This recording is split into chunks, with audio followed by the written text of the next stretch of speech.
Brilliance Audio presents Then I Met You by Matt Dunn. Performed by Steve West and Rachel Beresford. Simon Martin stood in the middle of Primark and frowned at his phone. "What do you mean, what are you wearing?" he said, exasperated. "What's that got to do with anything?" "Just, you know." On the other end of the line, Will hesitated, and Simon rolled his eyes. Will was his best friend, but sometimes he could be a little, superficial, often summed him up. But right now, weird was perhaps a bit more appropriate. "Your clothes?" "Huh?" "Because the restaurant's quite cool." "Cool," Simon said, tensing up a little at the mention of the C word, though mainly because it didn't apply to him. He'd been to a few cool places with Will before, back when they'd shared a flat in London. Typically dimly lit establishments that made you sit on uncomfortable wooden benches while you squinted at menus that never seemed to feature the pound sign or more than one figure after the decimal point, as if you were supposed to regard 16.5 for a burger as some sort of secret code for quality, rather than being pretentious, not to mention ridiculously expensive. "It's a street food restaurant, and in Margate. How cool can it be?" "Even so, it's street food, not roadkill, so make a bit of an effort." Simon checked his watch. He had half an hour before he was due to meet Will for lunch.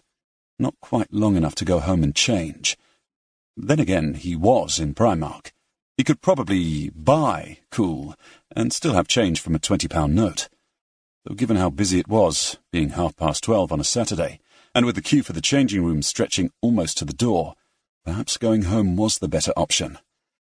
"I'm sure it's hardly the Ritz." "Maybe not, but I'm reviewing it for the Gazette, which means I can't turn up with someone who looks like—" Will's voice trailed off, and Simon found himself bristling a little. "Someone who looks like what, exactly?"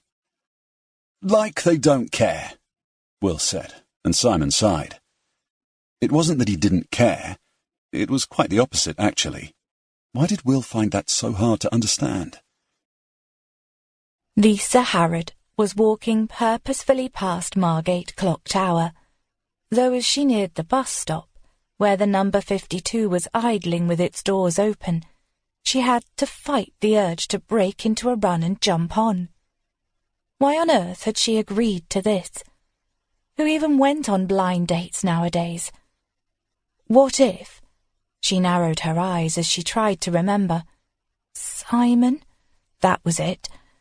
Simon turned out to be a nutter, or a serial killer, or still lived at home with his mum, or, even worse than all of those, was shorter than her.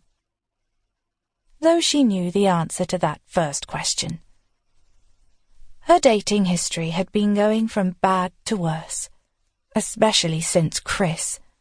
Her latest in a string of unsuitable boyfriends had dumped her a couple of months ago, after the best part of a year together. What was worse, it had come out of the blue, when he'd suddenly told her he just wanted to have some fun, and wasn't ready for anything serious, which had come as a shock to Lisa, because according to the song, it was girls who just wanted to have fun.